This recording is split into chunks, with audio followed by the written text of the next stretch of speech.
What's up, and welcome back to Miles Apart. Hello, Matthew. How are you doing? I'm great. How are you doing? I'm great. I love this intro so much.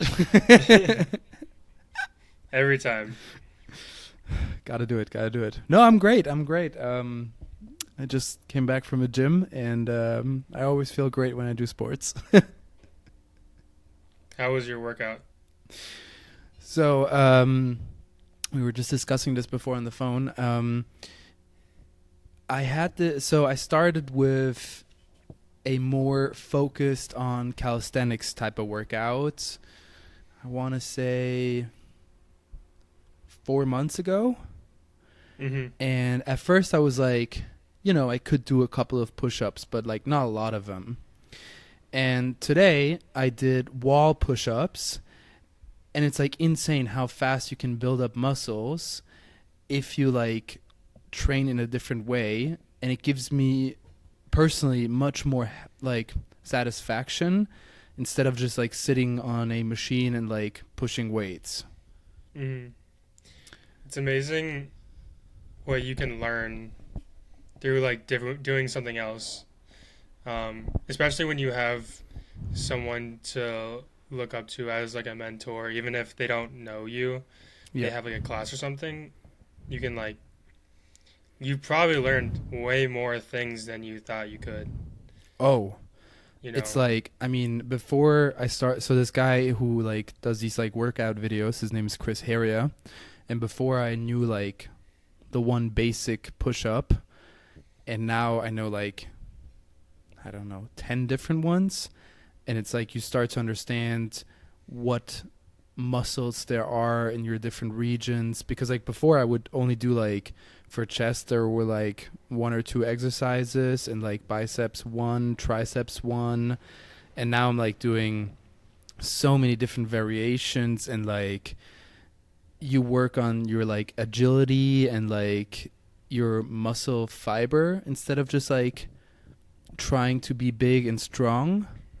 And then you work out your endurance, and like you see how like different muscles play together, and like if you do this exercise you also are working out like this muscle group. So it's a vibe. It's a vibe.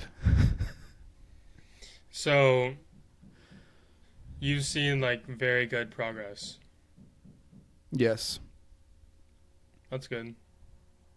but it's also like, but I think, I mean, that's like a general thing, is like if you have this goal, because I don't know how it is for other people, but for me before I would always go like to a gym and like just work out to like be in shape and like have strength, but nothing, I didn't have like an precise goal. And like with this workout, I'm like, I have certain exercises that I just want to be able to do in the future. It's like human flag. Do you know what that is? No. So basically, you take like a pole, any pole, like it could be at the bus stop or like in the gym, and you hold it with your two hands, and you put up your entire like body into the air that it kind of looks like a flag. You can do that? No, no, no, I'm far away from doing that, but like that is one of those goals that I want to be able to do. Mm. That'd be cool. Do That'd be very you cool. do you work out like pull-ups as well as push-ups? I started doing that. I've been more focused on push-ups so far, but now I'm also like, for me at first it was just like gain the basic strength that I need in order to do these exercises, and I Mhm. didn't want it to tackle like all the exercises at first. So I was more focused on like push-up type of like exercises, and now I'm getting to a point where I'm like, all right, starting to like um, versify my training. Diversify. Yes. It's all about that diversity when you work out. Yeah, you should try it, man. I think you would really like it. Yeah, I've been working out like pretty often in the mornings now. Hmm. Like I usually hate it, but now that I've started climbing, I have like an actual reason, so maybe it would be good to do some of your push-ups and stuff. Well, I mean, there's so many different ways of like working out, but I what I've seen so far is like with calisthenics, it's much more natural. You also work on like being able to be like very flexible and like all this stuff. So like it is useful for like climbing. It's useful if you want to do an endurance type of sport because you are training your body to have more strength in a longer time instead of just like being able to, I don't know, do like 4 sets with like 10 exercises in it. Hmm. So yeah, it's interesting. Yeah, I feel the same way with like progress and learning and whatnot, as you do with climbing. Because I've been doing it for 2 weeks straight, and it doesn't like it's literally just 2 weeks, but I've gotten like so much better Mm-hmm. in the sense of like so the other day, probably like 3 days ago, Candace and I, my girlfriend, were climbing, and the way it works is every single route is by color, like difficulty, Mm-hmm. and it starts with purple, then blue, then yellow, then red, then black, and then white. White is like you're insane Mm-hmm. at Mm-hmm. climbing, and so I've gotten probably like 7 to 10 yellows, which is really good. Wait, remind me what's Yellow the yellow is the third hardest. Oh Or third wow. easiest. Third easiest. Sorry. Okay. Easiest. But still wow. Yeah. But once you get to red, that means like you're doing pretty well. Mm-hmm. And I was looking at this red and I was like, I think I can do this one. And I was watching this guy try to get it, and he doesn't get it. And then I go up and I was like 99.99% there. Like I just could not hold it long enough. And I fall down and I'm like talking to the guy, and he's like, nice man, you almost got it. And then we're just like chit chatting. I was like, yeah, this would be like my first red, and I've only been here for like not even 2 weeks. And he's like, damn, like I've only gotten 3 reds and I've been here for a year and a half. But it's comparison to different people. What we were the same like exact build, Mm-hmm. which was interesting. But it's cool to just see like how much you can progress just from learning. Because I watch like videos all the time now about like different holds and how to work out your finger strength and all this stuff. So it's That's also interesting. something where I feel like you could like calisthenics because it's also about like working your finger strength and hand strength and like lower arm Hmm. strength, which is also very crucial for climbing, not hiking. Hmm. Bet you that climbing in Switzerland is nuts. Yeah, if I wouldn't be scared of heights, I'm sure it would be amazing. Maybe I'll rope you into doing one at some point. Well, so I watched a documentary, I don't know, a couple of weeks ago, something like that, and it was about overcoming your fears. And in this documentary, this one reporter, her biggest like fear was snakes. And so she went to like this fear management therapy. I don't know how to better explain this. And they started Yeah. by looking at an image, and she like freaked out because for her it was just like this is the worst thing in the world. And then he starts to explain to her, he's like, you're just, instead of looking at the actual like thing, in this case being a snake, you are immediately making it much bigger than it actually is. Which is the same for me with fear of heights. Is like, I know I'm not going to fall down, but as soon as I feel like I'm scared, all I'm thinking about is falling and dying. Hmm. And so that's like, I do want to do like a therapy like that because I also have a fear of spiders. It's really annoying. Is it that bad? No, like it's not like I'm not going to run away if I see a picture of a spider, but let's say I'm in my room and there's a spider above my bed or something like that, I'm not staying there. Wow. Yeah. You're like a chick. Oh, it's like, so I want to say like one of the earliest dates with my ex-girlfriend. We're sitting in this Japanese restaurant, and like it's it's still the time where you're like trying to impress the other one and like make them like get them to like you. And so we're sitting there, and she points out a little spider behind me, and she's like, "Oh, look how cute!" And I'm like, "Wait, what?" And I get up, and I'm like, "Nope." That's funny. Well, I don't know how funny that was. It kind of looked a bit sad, like a bit pathetic, like a big man who's like scared of a like minuscule animal. I never understood the fear of spiders or bugs, personally.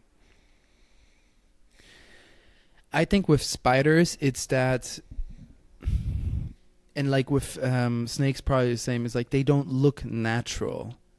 Like most animals on Earth, not in the water, they all move in a very similar way. But like a snake is like, I don't know how you slithering. It's like slithering around, which is just not comparable to other animals. And like a spider has just like 8 legs, which is like nasty in my opinion.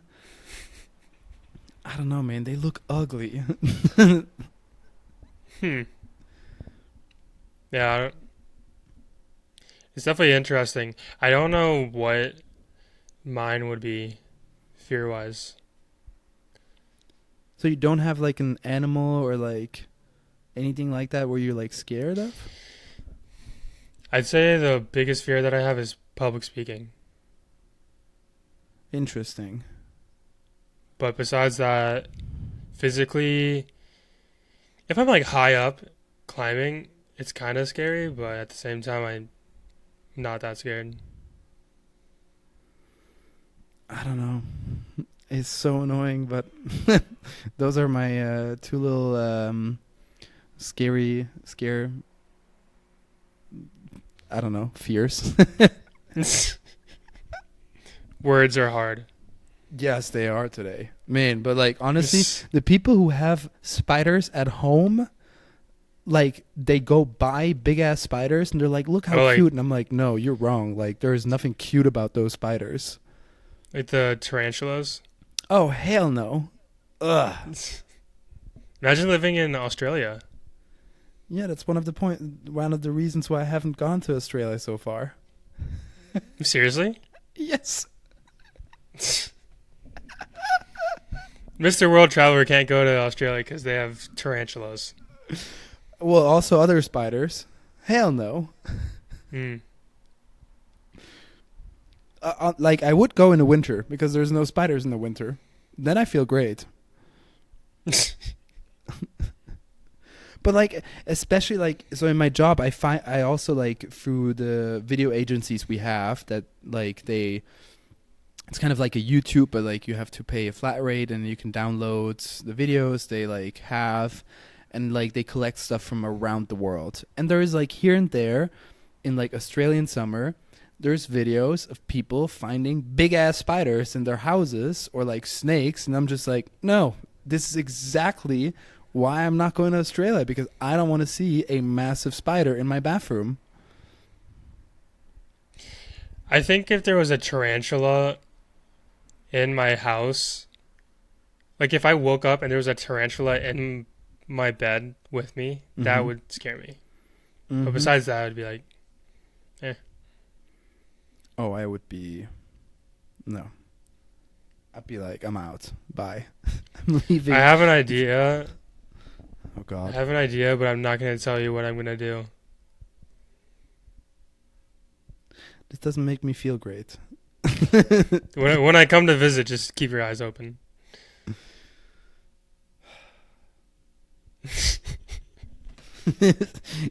Can you not come to visit me? Oh, boy. Ugh. So, before we got this podcast up and running today, you mentioned that you're going on vacation. Mm-hmm.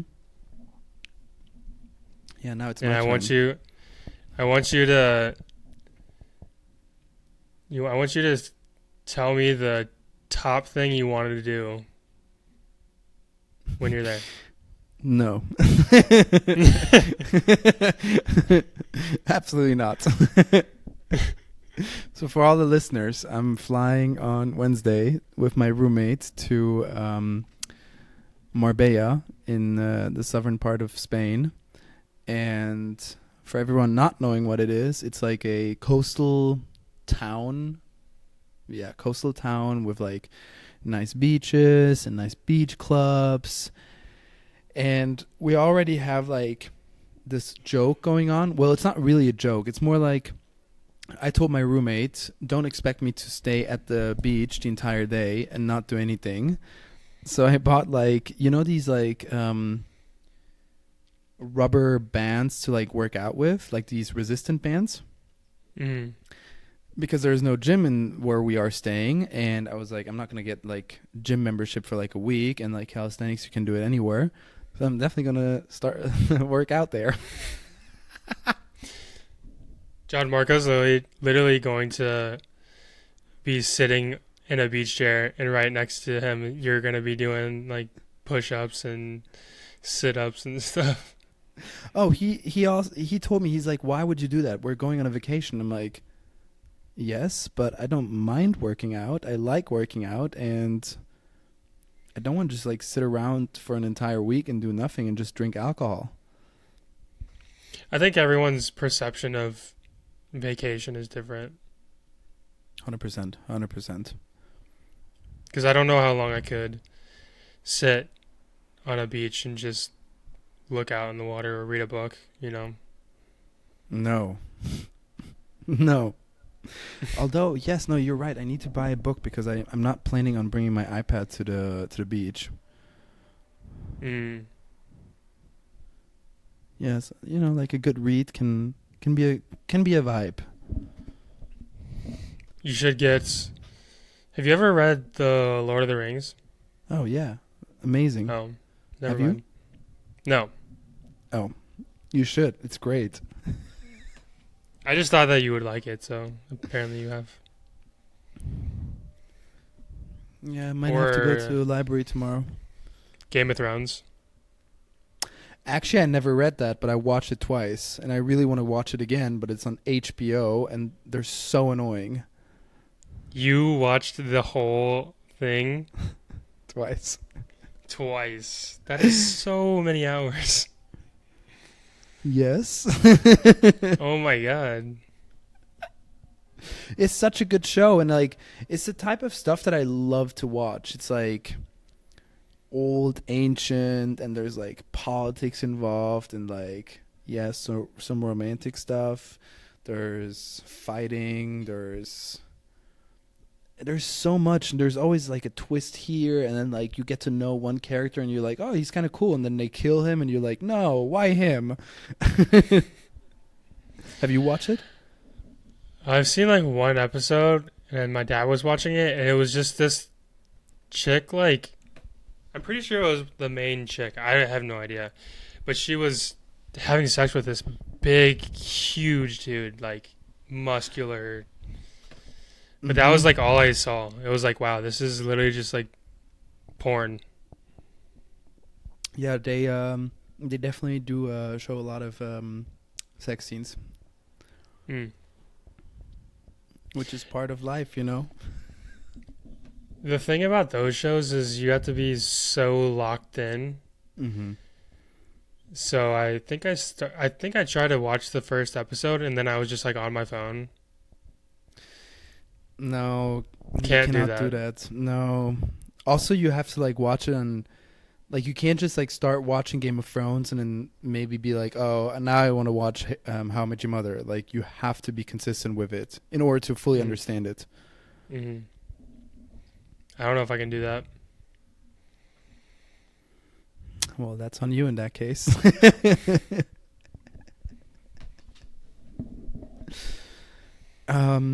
Speaking of movies, so this one movie just came out, and I really want to watch it, and it's called Oppenheimer. Barbie? No. Oh, yes. Ken, please. Barbie, yeah. Man, Dress up in pink? Yeah, I've been waiting for Barbie for like a year.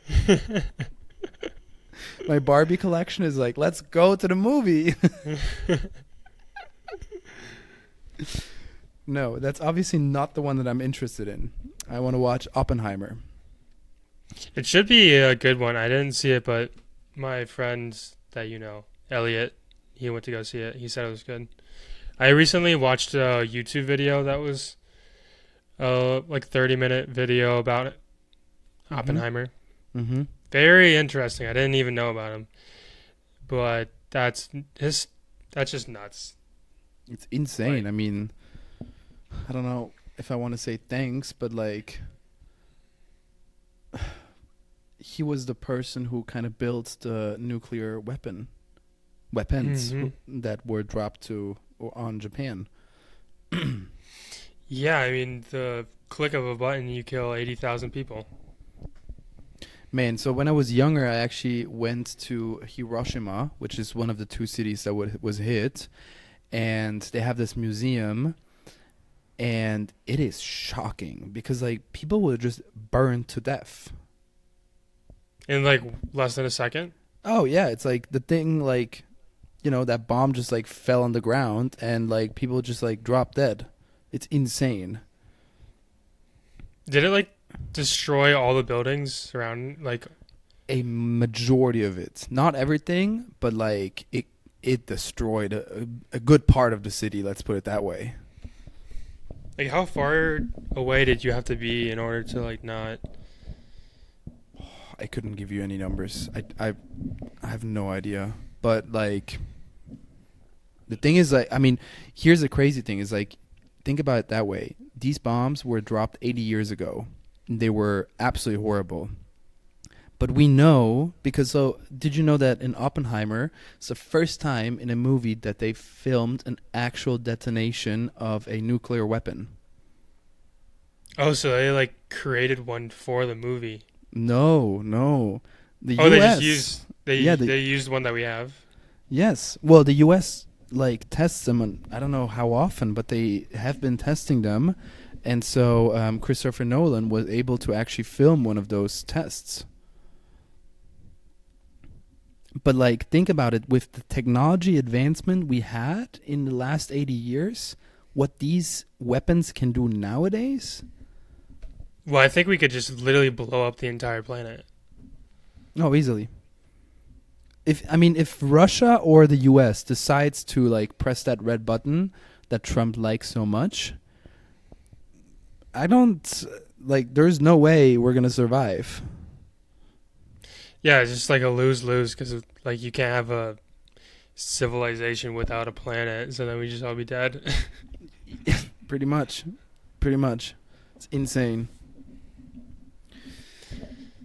It's just insane to like the fact that we like humans got to that point is just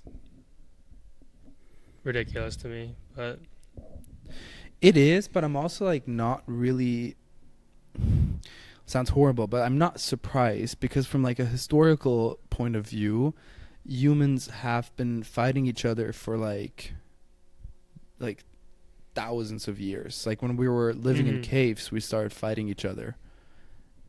And so like of course this is never going to stop, but we are living in the most peaceful time ever in our world history, which people do often forget.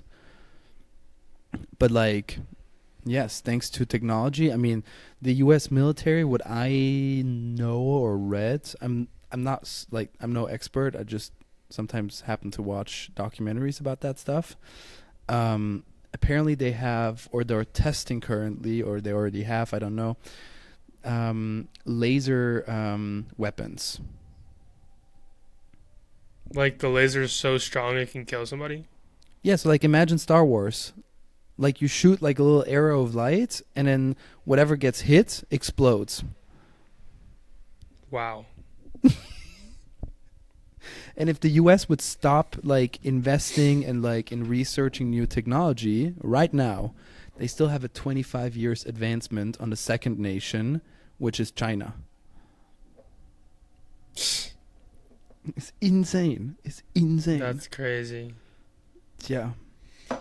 Just imagine if there was another world war just like the absolute apocalypse, you know. I mean, have you seen? I'm sure you've seen pictures of like German cities after the war. Mm-hmm. Like they were wiped out. Mm-hmm. Or like if you look at Raqqa in Syria, wiped out. But like if you think about like what in such like if there would be a third world war, like we are definitely not going to be recording a podcast anymore. I can tell you that. Unless it was recorded in a bunker, and maybe not even. Who says that we would survive? True. Because I know, so I went to French military. So because in Switzerland, all the 18-year-old guys are forced to, or it's like mandatory to go to the army for 4 months as like a basic training. And you can also do like we call it civil protection. So it's like, like if, I don't know, if there's like a crazy weather storm and everything gets destroyed, that's like then they show up and they help like the population to like rebuild. They bring food, like whatnot. Mm-hmm. And since I'm a triple citizen of France, Germany, and Switzerland, I was able to find a loophole, which in a way is very attractive, but it's also very dangerous because I am a French soldier. Which means that if France decides to go to war and call on all their like male citizens to go to war, I'm screwed because I have to go as well. Yeah, I think in the long run, I probably would have picked Switzerland. Yes and no. My hope, or the thing is that France has a professional army, just like all of the bigger nations, and then they have I don't know how to call them. Like reserve? No, it's like a stranger legion. So it's basically a second military. Like a militia? No, it's actually an army.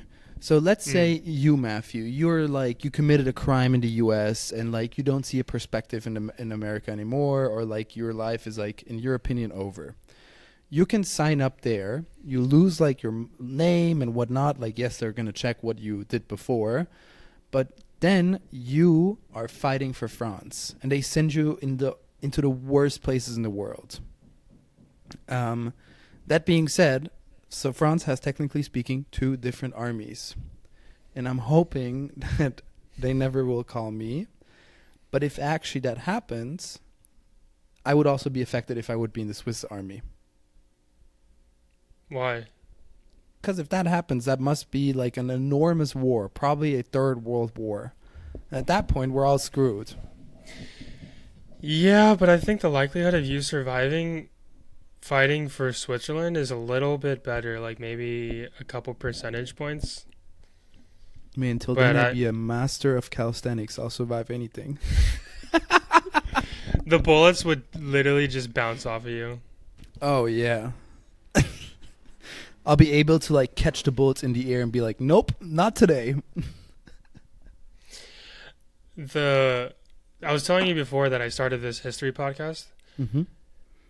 And they were describing how, I don't even know how more advanced the world was compared to Japan was, like military-wise, before Japan, like, opened their exports and stuff.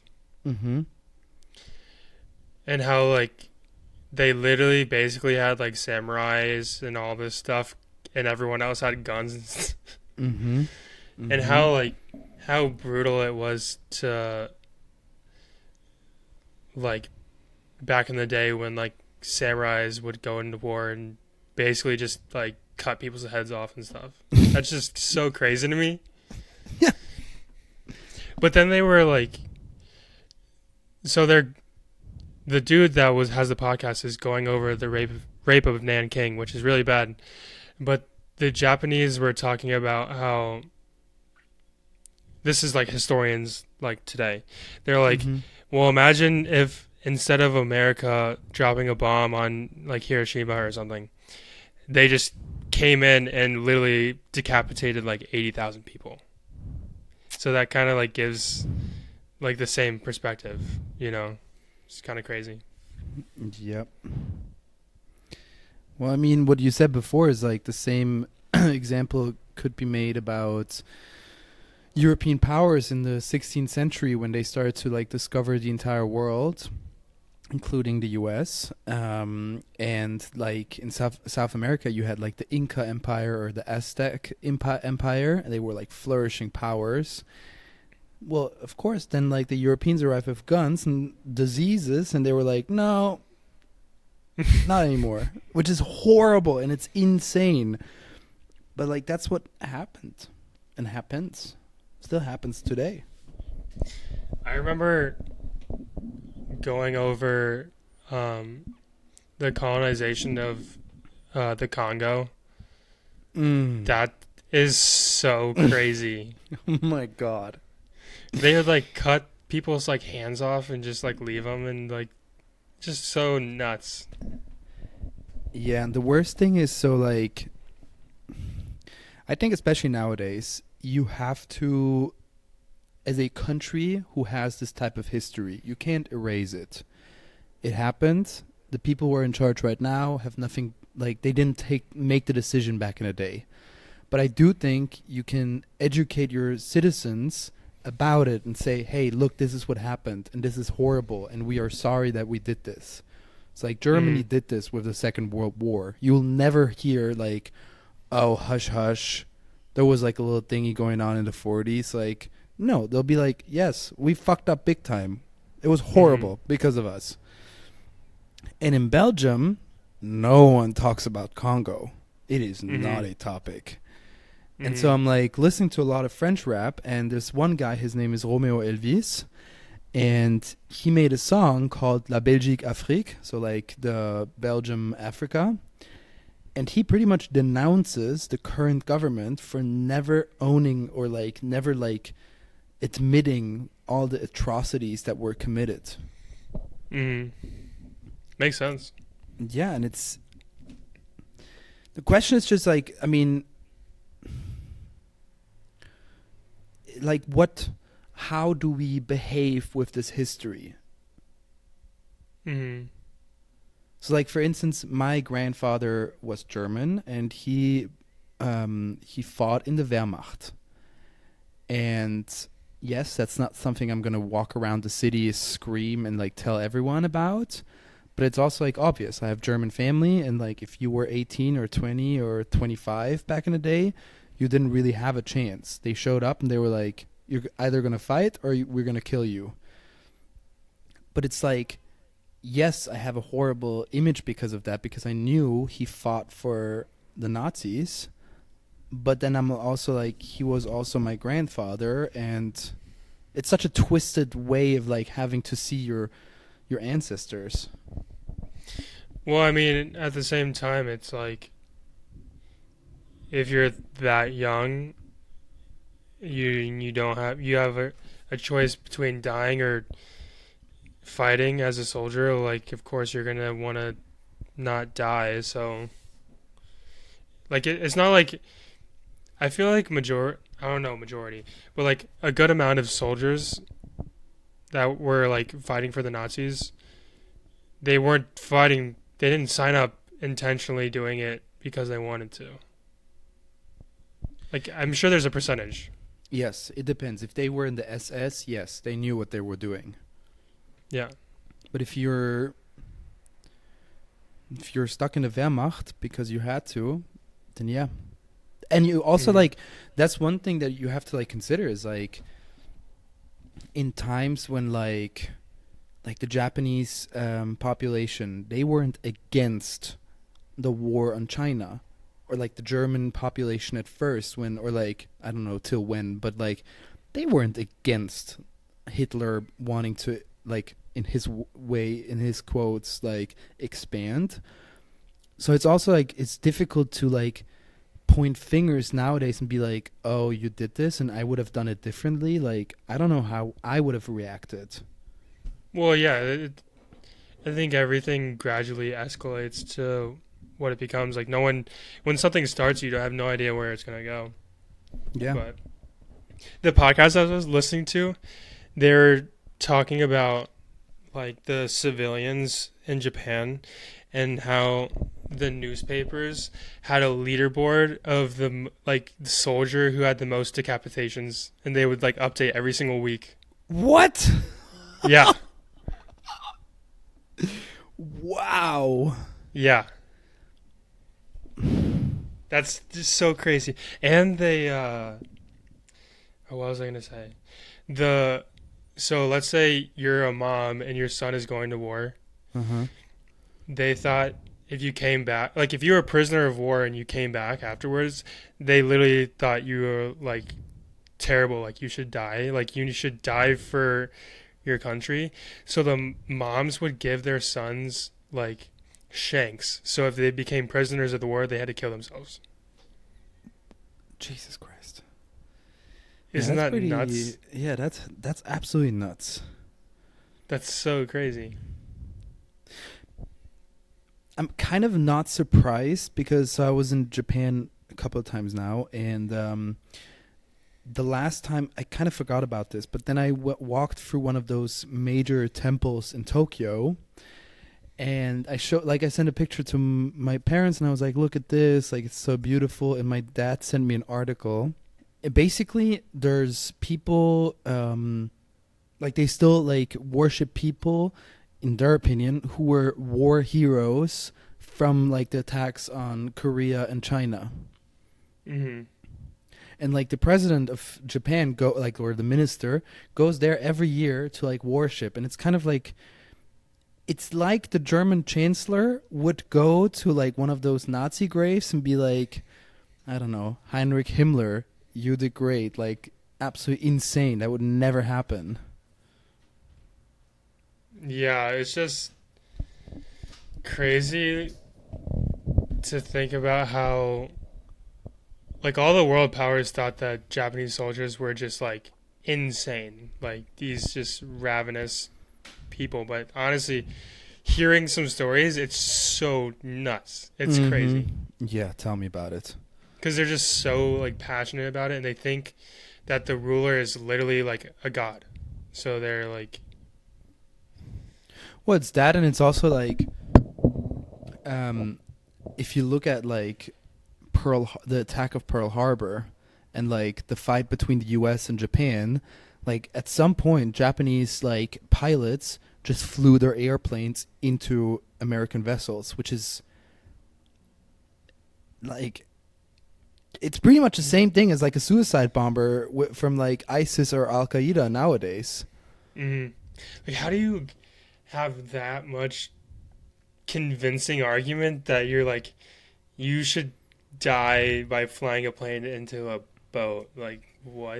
Like I just could not see myself Yeah, no. being convinced.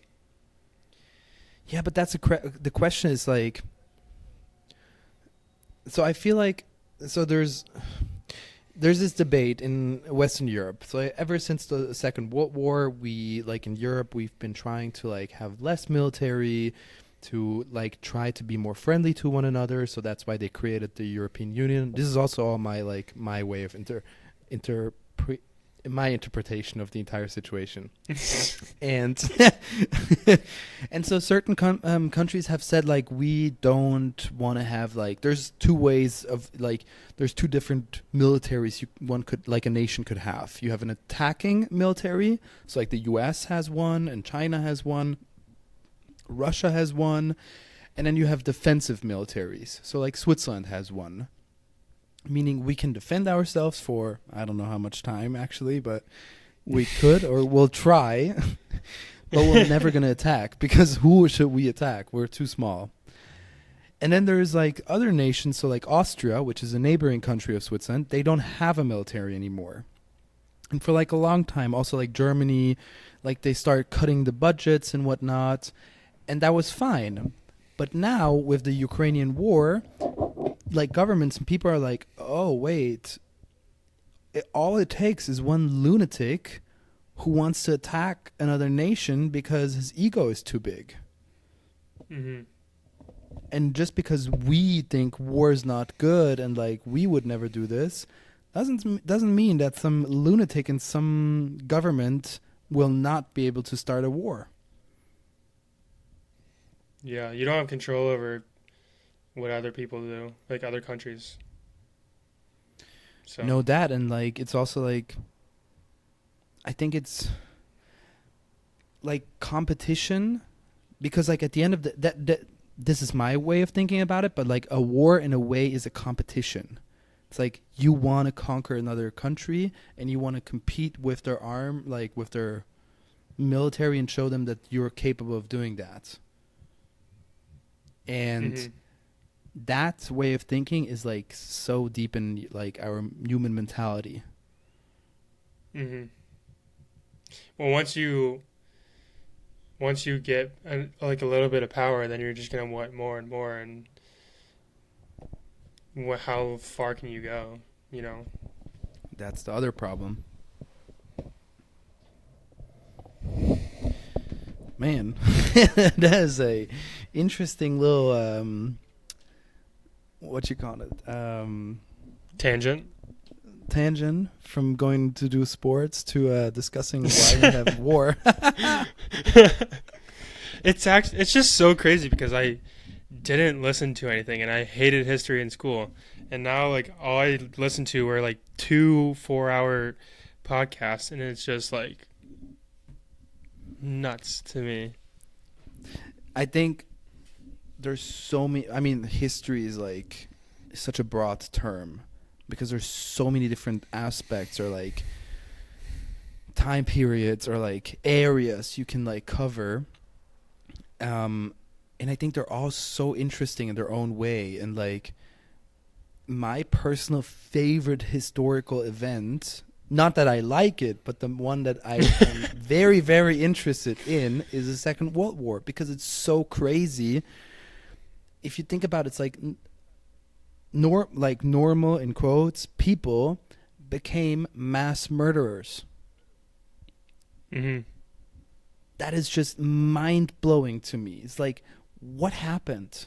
How did this happen? And also like, it's absolutely insane how humankind can be so brutal to one another. Mm-hmm. It's just like we're all, at the end of the day, we're all humans living on the planet, like, but we have so many different factions. Whereas if we joined forces and we like, our number one goal was to keep the planet healthy and prosperous, imagine how the world would be different. But humans don't work like that, and we like terrible things, and we like, you know. Well, that and like, so there's this German, it's kind of like Vice. It's called Steuerung F, and they make like very good documentaries about very different topics.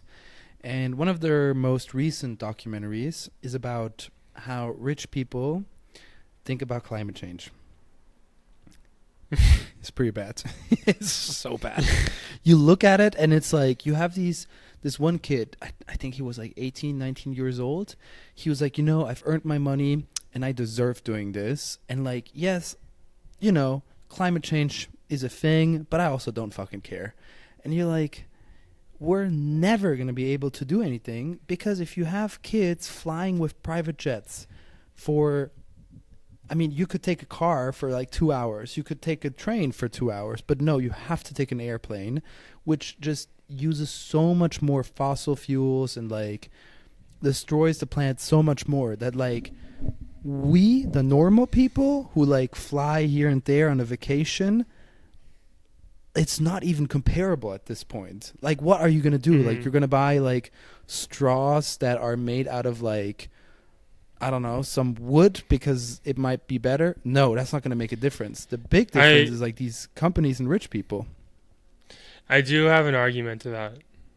which Mm-hmm. doesn't save the world, but it plays an integral part. And I know Okay. like it's not gonna happen because like asking people to not do this is pretty much asking someone to like give up half their identity. But I'm not sure if I told you this already, but did you know that the meat and dairy industry account for a higher percentage of greenhouse gases than all of transportation combined? I know. That is like nobody knows that. You can No, go yeah, to no. any and like you can go to any like climate change strike or like any reform event or something, and nobody's going to talk about what you eat. No. It's not a topic. Not People one. don't want to talk about it. But literally, so if transportation is less than like meat and dairy, then that means that what you eat is more important than how you get it somewhere. Would you? So this is the argument, or like this is the conclusion I got out of this documentary, is that normal civilians like us, if they live in an area where they need a car, you'll probably have to use a car. Like if you live somewhere on the countryside and you need to get from point A to B, you'll have to use a car, and it's not going to make that massive difference that like everyone keeps telling you. Yes, Mm. it's still going to like pollute, but like the biggest factors are people who take a private jet. There's a lot of them. Not like crazy amount, but there's enough people. And then so like if we continue that way, because it's not going to change, we're not going to be like like we're not going to like snip with our fingers and be like we're only going to take like use a bike from now on. Hmm.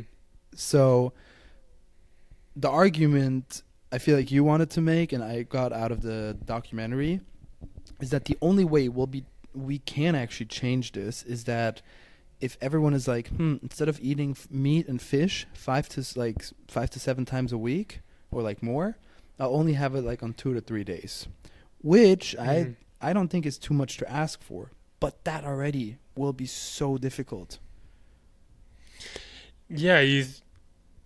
It's even. It's just kind of like from my perspective, obviously because I'm vegan. It's just funny because let's say in fishing there'll be like sustainable fishing.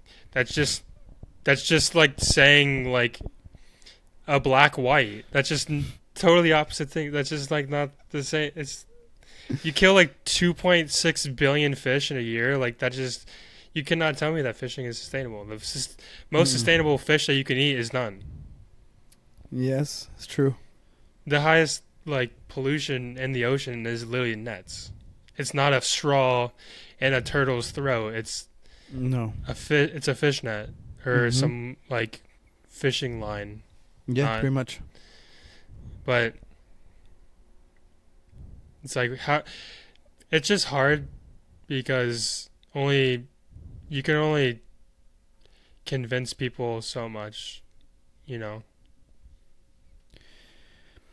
Well, the other thing that they were trying to like argue about in the documentary, and they like the journalists said that, and also the people like these rich people said that, is that it's difficult to like accept something that you cannot see. Yeah. And that's I think that's one of the most difficult parts, to make people understand like, hey, this is actually a thing. It's the same with COVID. You didn't see it, and suddenly you're like, oh, I have to stay at home and wear a mask for what? I don't see it. I think it's harder for people that don't have a voice, like the people that are in Nepal that make dirt cheap money and now like it's affecting them or Mm-hmm. even you like being having a place in the mountains. I'm sure it's different in the winters nowadays than it was when you were a kid, you know? So like at least you can see it, but the majority of people that let's say live in the Midwest in the US, what are they going to see a difference in? Yeah, that's That's the other question. Like literally, one of my roommates in college, you know him, Mm-hmm. he literally thought climate change was not real, like at all. Yeah, it, Like what do you even say to that? for me it's difficult because I feel like in Europe it's much more talked about, and I feel like with like the US it's like every opinion or anything is immediately political. Hmm. Like here, yes, of course, like the more like liberal focused parties are in favor of like preserving the environment, but I wouldn't say that it has to be directly political. And it feels like in the US it's like if you're a Republican, you do not believe that it exists. And if you're a Democrat, you also like you have to believe that it exists. Hmm. And here it's like we just talk about it more, I feel like. And it's also like if you look at the cars in the US is one of the biggest polluters because y'all drive the biggest freaking cars out there for Hmm. everything. And then you have families with like 4 cars and you're like so that's I know Swiss people are like, why would we have to make a sacrifice or more effort? And then you have countries like the US where like they throw away thousands of like kilos of food every year because they didn't want to eat it anymore, and then they drive everywhere and no one takes public transport and no one bikes around. Why do we have to change? Yeah, it's just there has to be a country or a mass of people that decide to make the change first, and then maybe people will like catch on. But at the same time, if you're not, you don't want to be the first person because then you're just alone doing it, and like everyone else is polluting and whatnot. So Yeah. And I don't know if you knew about this or if this is a thing in the US, but we have like different climate activism groups. And in the last couple of months, their new approach is to block streets by supergluing themselves to the street.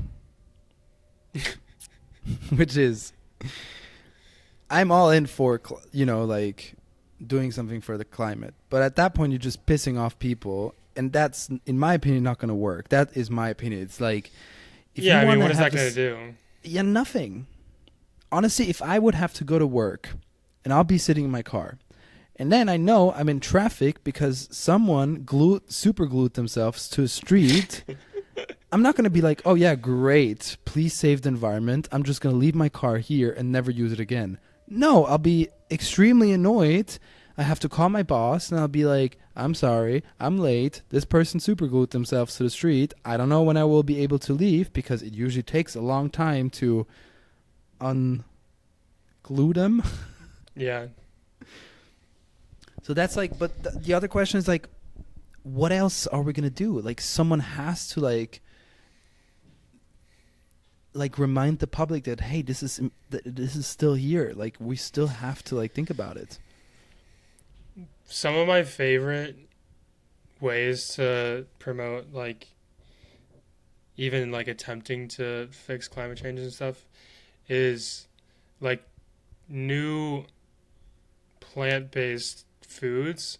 They'll like put there are like even ads I've seen an ad like in Times Square in New York City Mm-hmm. of like I think it's Impossible or something like they just say or it was a milk company and it was like a plant milk like an almond milk or something like that Mm-hmm. and they're like our our milk has this amount of carbon footprint and all this Mm-hmm. stuff like you milk industry like you want to tell us or like you want to tell the people yours or Mm-hmm. like if you go to like a plant-based meat product they'll tell you how much your carbon footprint is from eating that or like like how much it took to produce that compared Yeah. to whatever so you get to at least know it'll be like 30% less CO2 emitted because of this or something. But I mean, yeah, there's so many different approaches. I think there's also circles, like social groups. So I feel like in the bubble I am in, like, you're the only vegan I know, but like most of my friends are like, I don't need to eat meat on a daily basis. But I wouldn't say that like my friends are like, oh, tonight we're gonna eat vegetarian just for the environment. I wouldn't say that we're on that point.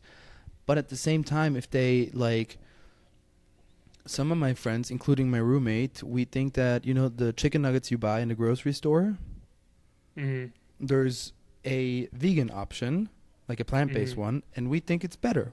So we buy the vegan option. If it's better, it will convince you. But that's the difficulty. Yeah, and then you'll get to the people that are like, if you want to eat vegan, then why would you make a chicken nugget? Like, you're trying to make a chicken.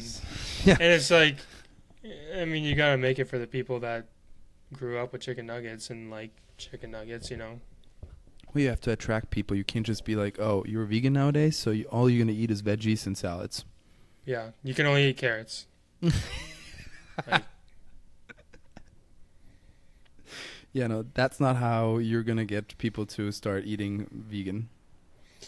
I'm just going to put up like video boards on every single grocery store of how they kill all the animals. And when you're walking into the grocery store, you just have to watch it.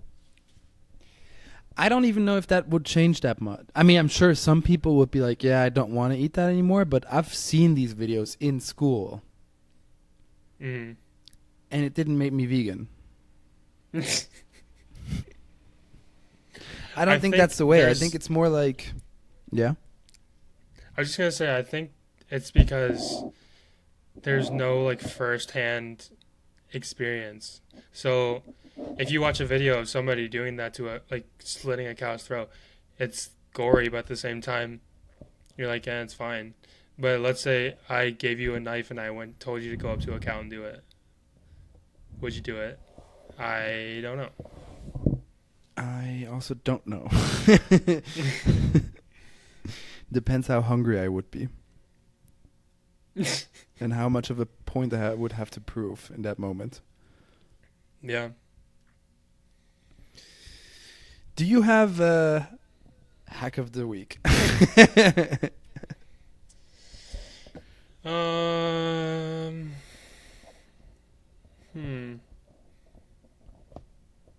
Oh, I have one because it just happened to me. Okay. So for the people who travel or like, I don't know, need a new duffel bag, make some research before you buy the duffel bag. Did you buy like a faulty bag? No, I bought the small one. And then I opened it and I was like, hell no, that is way too small for a week of vacation. I had to send it back and get a new one. How small are we talking? I don't know. Do you know the North Face duffel bags? Yeah. So there's like this extra small, like very small, and there's like a small version of it, which is like okay-ish, and then there's like a medium size, and then there's large and whatnot. And I thought like S would be totally enough. Then I opened it and I was like, I can barely fit a pair of shoes in there. Had to send it back and get a new one. So yeah, check your sizes before you buy stuff. My hack is similar, but I'd say it's kind of opposite, is to pack the least amount of clothes as possible if you're like going on a vacation. Instead of packing like 5 pairs of shoes and 10 outfits for each day, just literally bring a backpack and it's so nice. Like, you don't have to lug anything, and it's kind of funny just because the way that I grew up is like you bring a pair of clothes for each single day, like new pair of shorts and new pair of shirt and new shirt for each day. I don't even have so many shorts. And it's like, why do you need to do that? You know, Because no one's gonna see, like, you're not gonna see the same two people even in 2 days. So it's like, No. why worry? Yeah. Plus, it's like easier and cheaper to bring your luggage into the cabin. So if you have like one Mm-hmm. or two big suitcases, yeah, no. Mm-hmm. To each their own, I guess, right? Yeah, I mean, I'm not gonna tell people that they have to do it, but if you want to try it, go ahead. No. Well, do you have anything to add, or should we bring this lovely new episode to a end? I think that's good. Think you're good? You spoke enough? I'm satisfied about You made your statements. Japanese samurai. All right. Well, thank you, Mr. Samurai, for connecting. And for the listeners, we'll be back next week, and I'll be bragging about Spain. All right. Bye-bye. Peace.